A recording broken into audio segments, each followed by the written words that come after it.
Hey everybody, this is Brad Dyke. How you doing? How you doing? How you doing?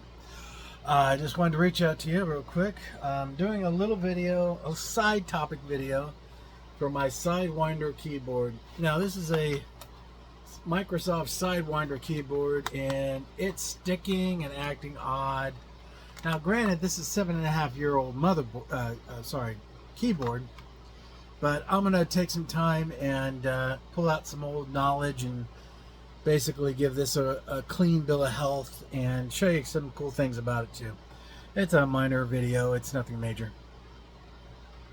So basically what I've done here is I've taken off the primary screws of the Sidewinder, and the Sidewinder is really cool because it has this USB number pad that USB ins on either side. So if you're left or right, it's ambidextrous, and it's a very highly compartmentalized set of logic, so that's really cool. Now I have not opened this one up, but I have to breach the warranties of this motherboard, but that's okay. The warranty was out like 5 years ago, so that's not a big deal. So with that being the case, let me reposition the camera here for you and get this going. All right. Okay, stand by. Okay, so now we've got ourselves set up here.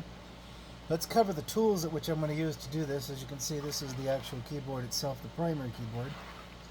And we're going to have ourselves some basic inert gas compound. First time I've used this one, so actually I'm going to put that one away and I'll use this one instead.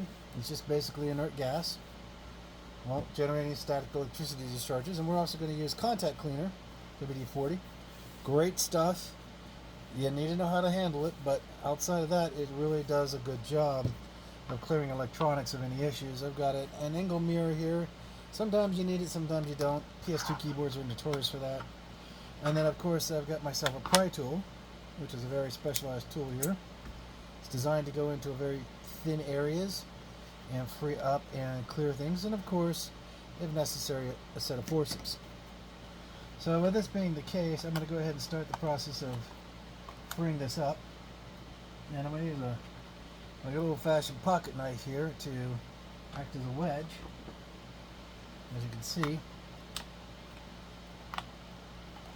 And as I'm wedging it, I'm then moving it out to continue to free it up.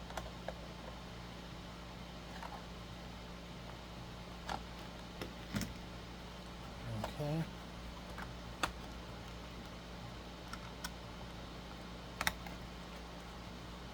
Let me get that going.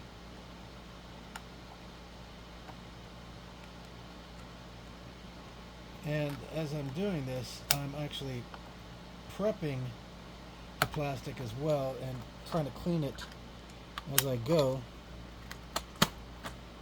Because the goal here, basically in a nutshell, is to get this freed up, clear the logic feeds. Logic feeds, that's wherever we make contact with electronic switches, plugs, soft contacts, anything like that, from the actual electronics itself. And it's acting like I've got something here still in the equation. I have to figure out what that is. Right.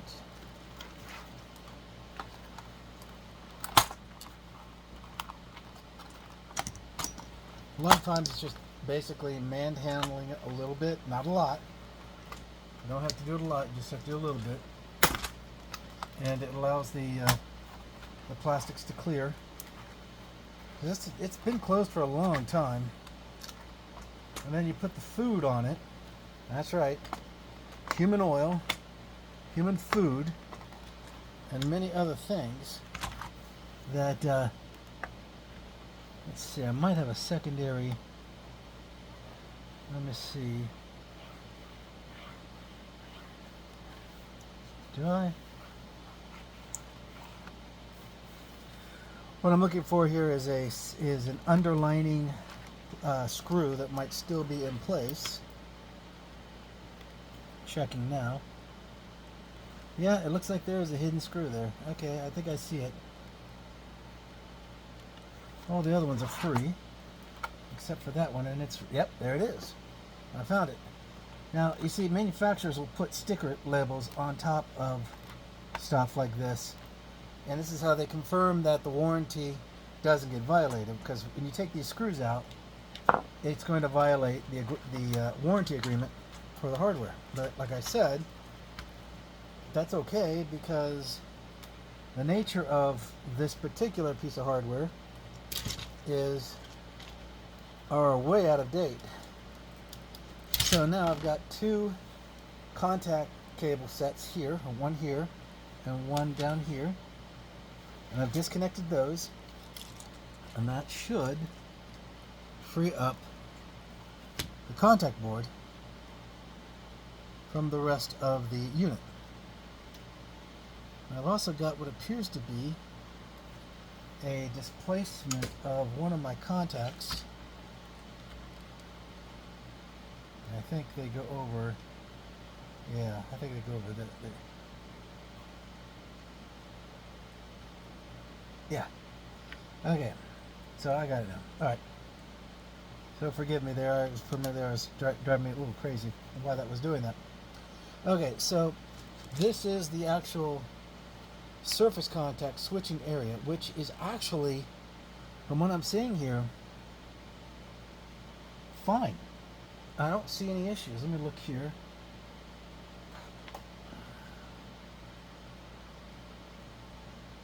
Yeah, this is good. The bridge cables are good. There's no food buildup, sugars, human oils. I'm not seeing anything. So let me let you see a picture of this. As you can see from the bottom, it's pretty clean.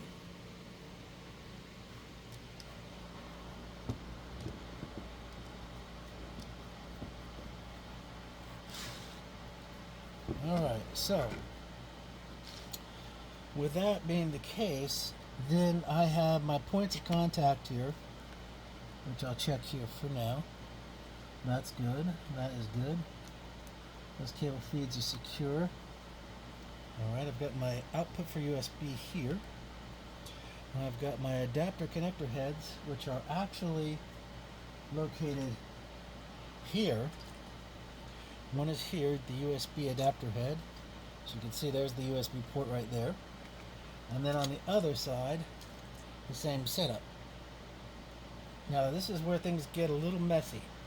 If you look at this keyboard, you're going to see that the end plate, this is what's keeping all of this down, right? This end plate, that belongs here. I'll put that back in its home. Has screws.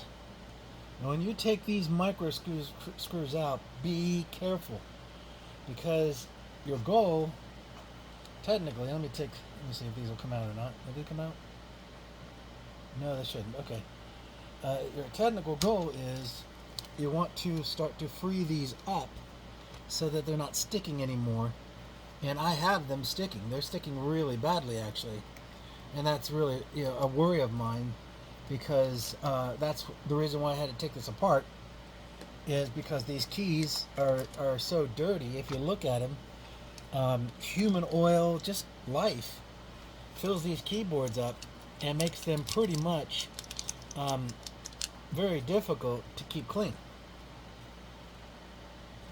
So what I'm going to do here is I'm going to take the USB keyboard and its overlays.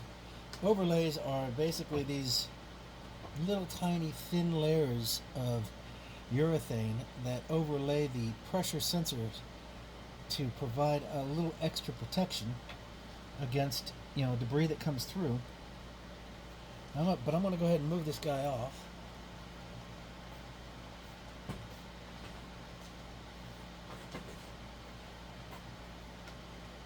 And I'll put that there. Then we'll take a look at this guy right here. He's next. And so here I have another overlay board. There's no extra urethane sleeves or anything like that laying out on the open. It's, again, screwed in. If you look there, you can see the screws. One there and one over there. And when I take these off, then I can clean the keyboards. Now I do recommend that you take a picture of this, because you'd be amazed how many times you realize you put the keys back wrong. So you want to be very careful how you go about doing that, because this is a real pain in the butt to put back together. So you can try to clean this fairly effectively as it is, because it's just plastic. That's the nice thing about that. You can put salt and dissolve it in there and just let it really, really, really get cleaned up. But you cannot do that with this. This guy has to be done more manually, because if you look, you'll see that your USB port bridges are right here. And now I could take these out and then wash this as is. I could do that. I might do that actually, because I really don't want to fight with 15 million trillion keys and to get this all in the right place. But it might require some disassembly to do that. I'm looking here to see what I need to do on that. See what I need to do over here as well. So the end result is I have a couple of options I can do. One, I can use what's called a mixed solvent kind of setup.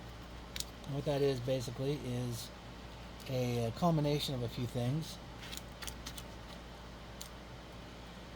And what those will basically do is I can use a 409 and my contact cleaner. The key thing that's important here is that when you look at this, you're going to discover very quickly how much dirt is really in there and how difficult is it going to get to clean all this up. Now, the other problem is when you're cleaning all this up, you also have the accumulation of the leftover dirt. Where is it going to go? Another good question, because this is just human skin, dirt, you name it. I've seen worse. I've seen some that have had Coca-Cola, coffee, you name it, it's there. So I think what we're going to do here is we're going to disassemble this one to see how bad it's going to be keyboard wise and difficulty wise, and then if I like that, then I'll look at doing this one the same way, or I might pursue a slightly different way. But that's probably going to be my strategy for this, is to go ahead and start staging this for cleaning. Wow. Lots of dirt. Just plain old simple dirt. And you can see it moving around underneath it. So let's do that. Let's go ahead and put this over here for now. It's going to be a real pain in the butt to do this, but like everything else, it's got to be done. It's got to be done. So just like with screw sets, remember that when you disassemble keyboards, you're going to have keyboards that will have different size screws. Take the time to separate the screws and keep them isolated from each other, so that number one, you don't lose them, and number two, you don't lose the right order.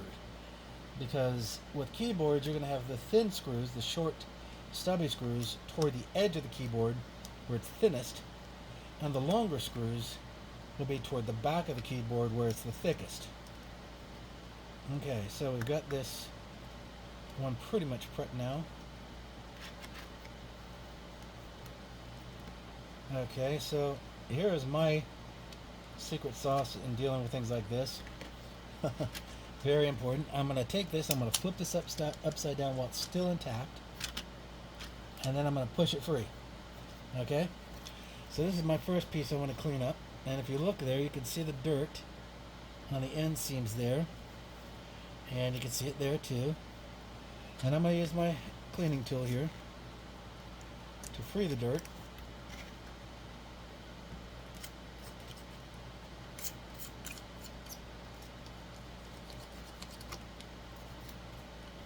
And then we'll do the other side.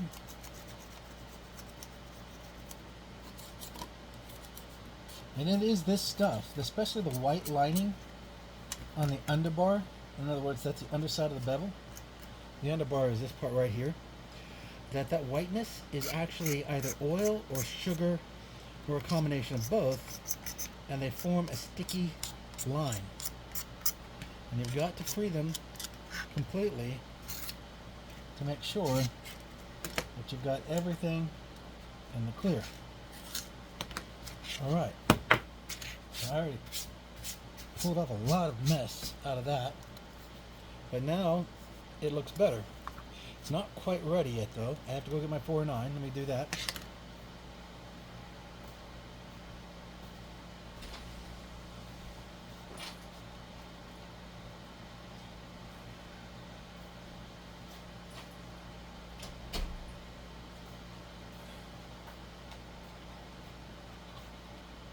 Okay, we got the 4.9 here. And I'm going to stick it off the side here and spray real quick.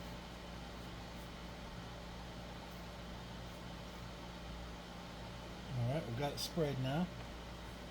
And I'll take the tool again to make sure that the 4.9 has a chance to soak in really good. The thing about 4.9 that's a little bit of a pain is when you use it for electronic cleaning, you have to thoroughly, completely get it off. So I use contact cleaner to help me with that, but it's very good, specifically with human oils.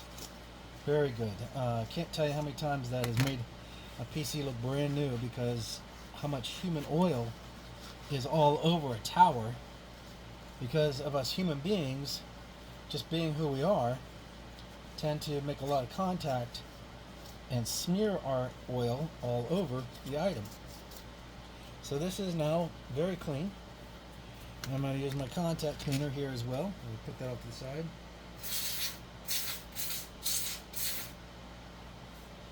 Okay, and it looks very wet now, but actually what that's going to do is it's going to dry up both the 409 and the alcohol-like cleaner that's on this that has no effect on electronics. So we'll set him over here for now. Now we look at the headache. This is the headache. So if you want to do this the right way, you want to do this in kind of a careful way.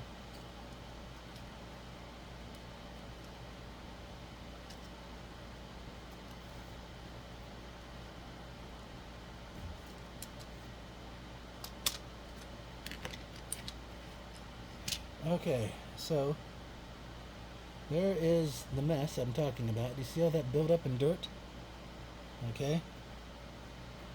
And it's got a little suspension bar there. See the suspension bar? And it's just coated with debris. And take a look at that. So that is a mess as well. And so what we're going to do now is we're going to go ahead and take out the Del key, get him to clear.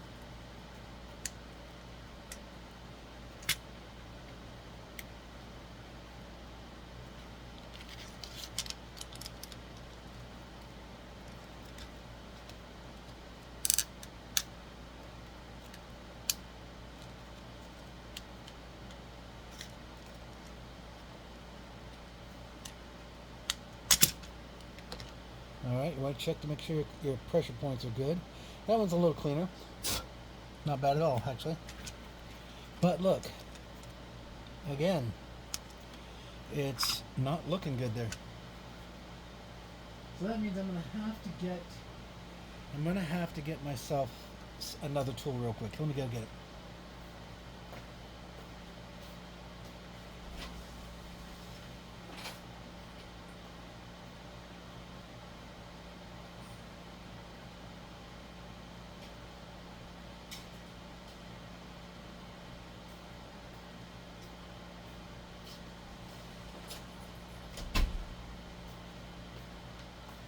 Okay, so what I've got here is a trusted toothbrush. And what my goal is I'm just going to get in there and I'm going to just loosen this up to free it up.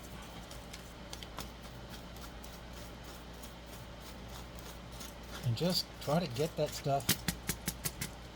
Look at that. what is that, a metal? A foil of some type. So now I've got just 2 keys out. And I'm going to put these keys in the proper sequence right here so that I don't end up losing them in the right order, because my phone is in use, so I can't take a picture of my phone. So my next goal is now is I'm going to go ahead and take a couple more of these off. Here's the enter key. Here's the plus key. Now we're going to speed this up a little bit more.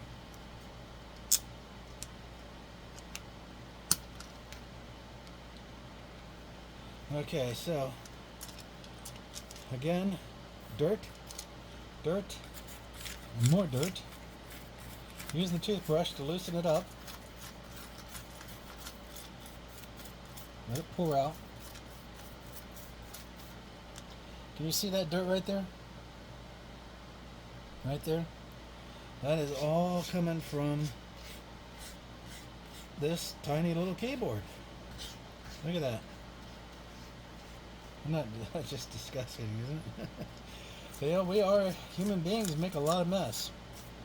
Once you realize that, you understand how you deal with it in time. Now, if you notice over here, I've got myself my keys in the proper sequence. And so I'm going to go ahead and take this guy off next. Again, be very careful with these as you take them off, because they have to be done gently. Because if you don't do them right and you're too abrupt with them, they will break. It's not that they weren't durable. Of course they were durable at one time. But that durability gets weaker and weaker as the plastic gets older and older. So you have to be a lot more sensitive to that nature. Here's our dirt, our trophy dirt. Push that off to the side there. It's not totally clean yet, but it's getting there. So I'm going to go ahead and take the rest of these off. This will speed up our process here.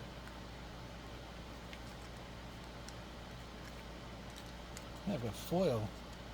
That's weird. Keep finding foil in there. All right.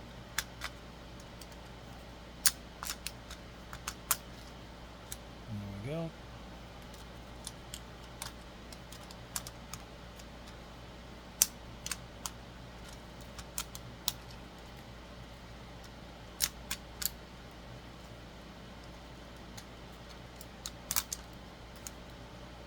There we go.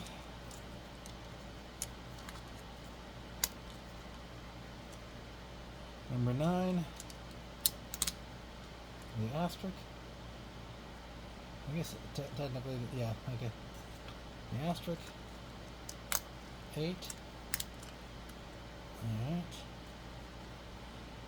The slash. By the way, this is my favorite keyboard. And I do miss it. Oops. I truly do miss it. Which is one of the reasons why I'm working with it now. And then my last little, that's a kind of a special one, I think. Alright, so I've got all my keys out now. And now we can take a look at that keypad, and it is a mess. And we're going to take care of that mess here in just a second.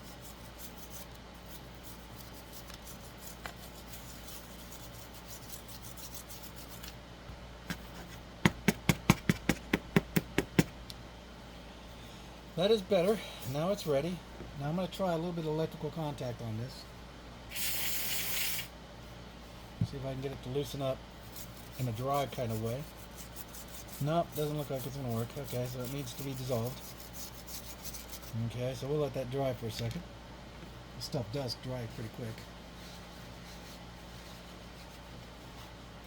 So what I'm going to do now is I'm going to first take this dirt off the table and send it on its way.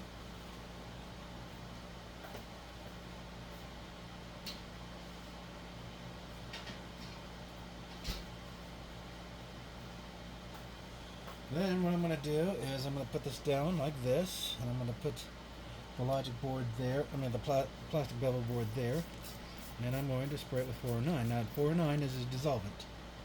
It will break this up, unlike the contact, which I was just curious if it was really that light, or is it really sticky and yucky, and what do I need to do if that was the case. So worst case scenario, you just simply got to put 409 on it. It's in elbow grease, and you start scrubbing it, as you can see me doing here.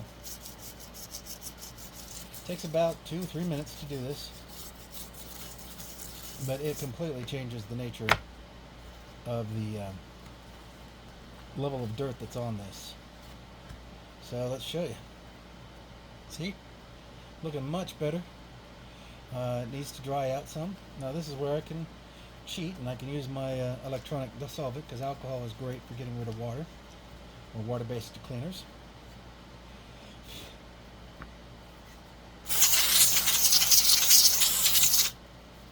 Alright, so we'll give that a little bit of time. Meanwhile, I will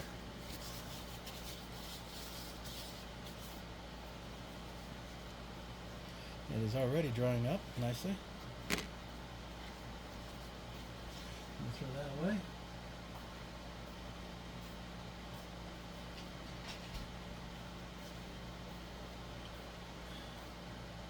So it is drying nicely. I'm going to flip it over to help accelerate its drying, because the less on the surface area that builds up, the faster it's going to dry. It's also great for freeing up liquid dirt. Turns it into more like a powder, kind of like how carb cleaners work. Very similar, but yeah, it will clean it up just nicely. Now while that's doing that, I'm going to go over here to the keys, and I'm going to check them. First, I want to make sure I got all the orders right, which I do. That's good, that's good, that's good, that's good. And I got my 0 key here, and I've got my dull key there. And I'm just going to take a look underneath these. I'm just going to, any little bits and pieces of whatever I find that's dirty. For instance, like right here on this edge, see that whiteness? That's just human skin. So I'm just going to clean that up a little bit, and that's what causes the keys to stick. When there's enough of that stuff on the very edges of the keys, that's all it needs to stop the key from doing what it needs to do. So that's what you want to do. You want to look at each and every one of these, look for whiting on them, and I'm not seeing that there, so that's good. Let's take a look at you. Got a little bit on the inside.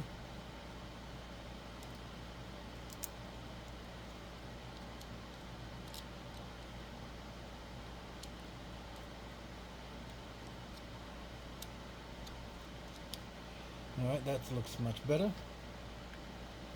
Now these middle keys, as you can see right there, has got some buildup of dirt on its side for number 1 key. So I want to clear that all off. It just looks like it has an issue on one side. Well, there is some dirt right here. Let's get rid of that.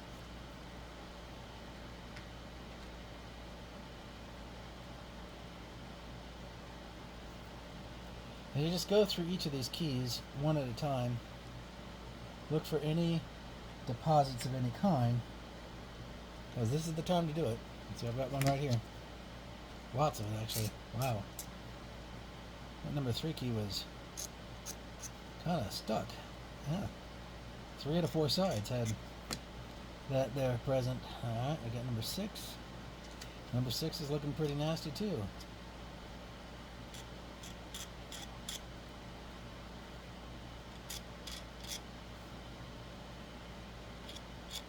I know this sounds really tedious, but let me tell you, if you've got a good keyboard, rock and roll, dude.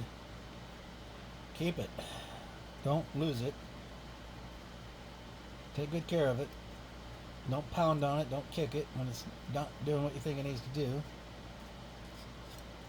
And if it just takes a little bit of elbow grease, I say clean it. if you clean it, it's just going to last longer and do better for what you need to do. Alright. I only got a couple left here.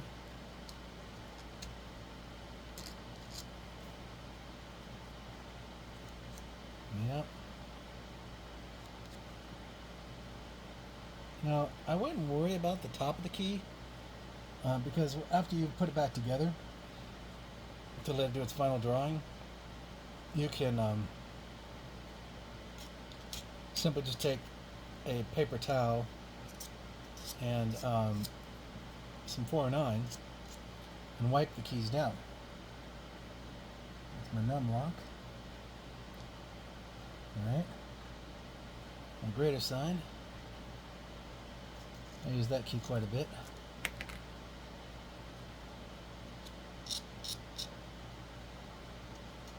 Well, it's kind of dirty.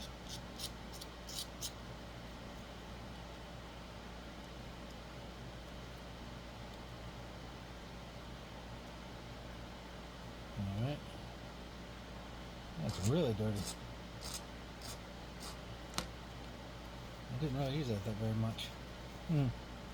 Don't know. Oh, it's clean now. And then my last one. Got a little bit on it.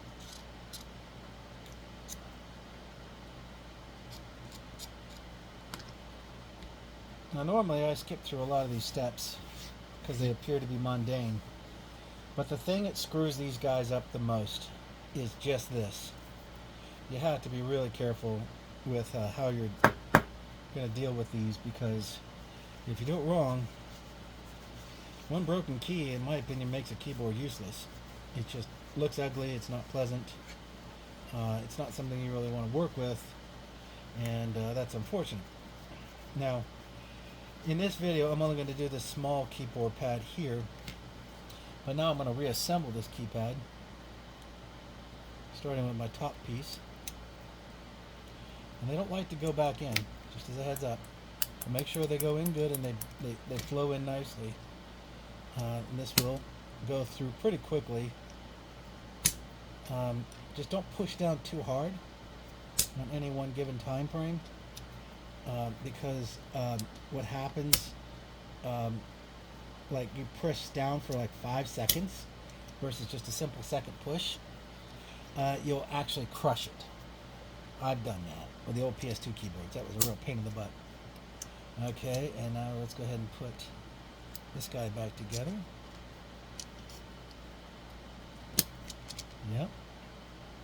I'm going to put him in. Yep. And now I can put my numbers in.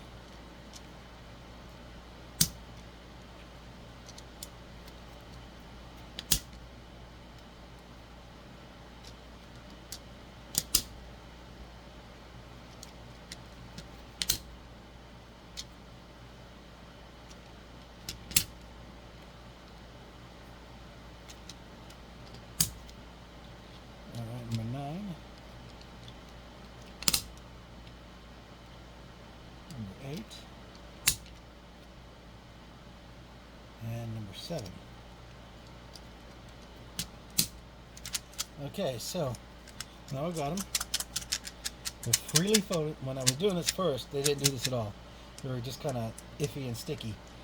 They're not sticky anymore. I see no moisture accumulation on the back end, and I've got none on the front end, so I've cleaned it pretty good. I'm going to look at it real close. I don't need to clean the top of the keys. They all look pretty good, except for that number 5 position marker. It's always a raised surface. So now we've got this guy. He's dry now. That electronic contact cleaner from WD-40 did the job exactly the way I needed it. So now I can take this and I can go ahead and put this in this capacity setup, and go ahead and start putting this guy back together real quick.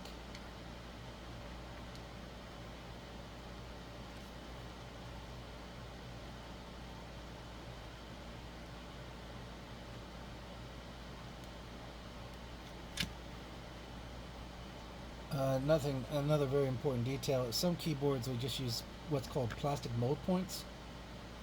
In other words, it'll be like a hot-ended melted tip of a dowel rod that the keyboard comes through versus these being screws, and they're melted at the ends, and they act as basically as a wedging effect for the keyboard to keep this plastic sleeve in place. Now, you'd have to basically snap off the tops of those, and this tool right here is great for that, because if you look at that tool, there's a very sharp tip on it with a razor head, and you can go in there and you can just basically slice off that head. But be careful, you don't want to break the dowel, because you're going to use that dowel later when you've got it cleaned up. And unfortunately, this is a one-time thing. When you're ready to put the plate back on, you're going to put tiny bits of glue in the holes, and you're going to press the dowels in and use weights to make the plastic plate take place. But right here, we're looking really good. So the next thing I want to do in this demonstration is check the electronics. So this is the electronics set right here. As you can see, we've got the call configuration logic board here. There's a processor and all the subcomponents, the USB controller, chipset, and so on.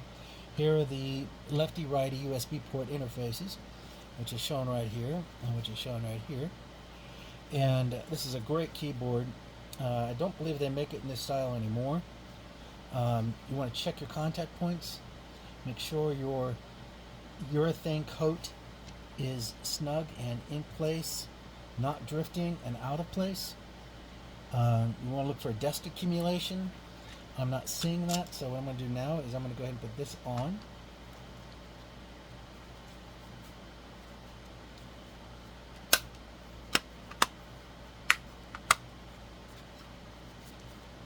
And it's going to be weaker than it once was, but like I said earlier, keep your screws separated, because you need to know that you're going to have a screw in here.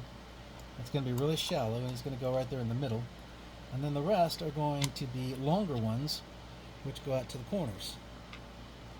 Now this is different for the other keyboard, because that keyboard has screws that are short to the front of the keyboard and long to the back. So usually what I do here is I'll temporarily put the big screws in one day just to get them started. I'm not going to do them completely, and then I'm going to go ahead and get this one down here done, because I see some stuff I need to address before I approve this piece of electronics is ready to be used again. It's brand new, and that is the dirt that's accumulated on this unit. But with keyboards, remember that keyboards are centralized, and you want to pick it up in your hand like this and put your screws in, opposed to just laying it flat on the surface like I had just earlier, because there are things that are getting compressed and could cause the edges to get out of whack. So I just learned, as I'm getting ready to place and tighten down my screws for the final time, I make sure that I'm okay with that. Now I'm going to put a little bit of 409 here.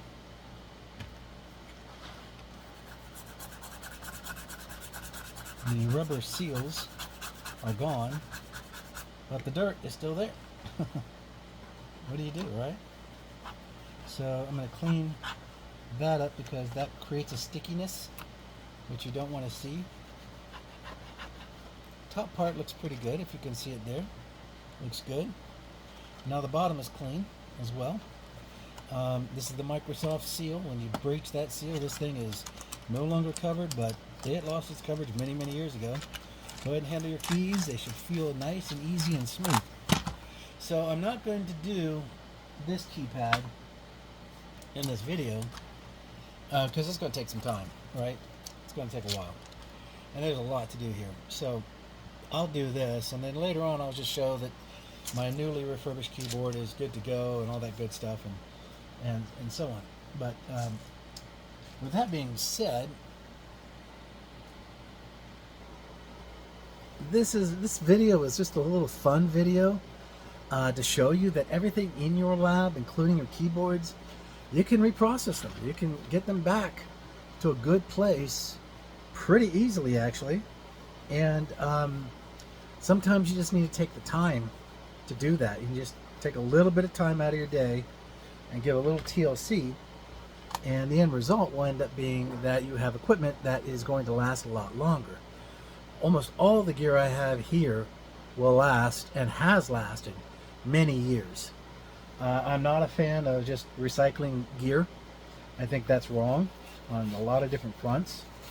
What I'm talking about is, I know there's a lot of excitement about getting the latest, greatest, fastest, coolest, and the end result is, you got a pile of gear that's going to a trash can because you just don't have the functional capacity to use that equipment, because you're always striving to get the latest, next, fastest, whatever.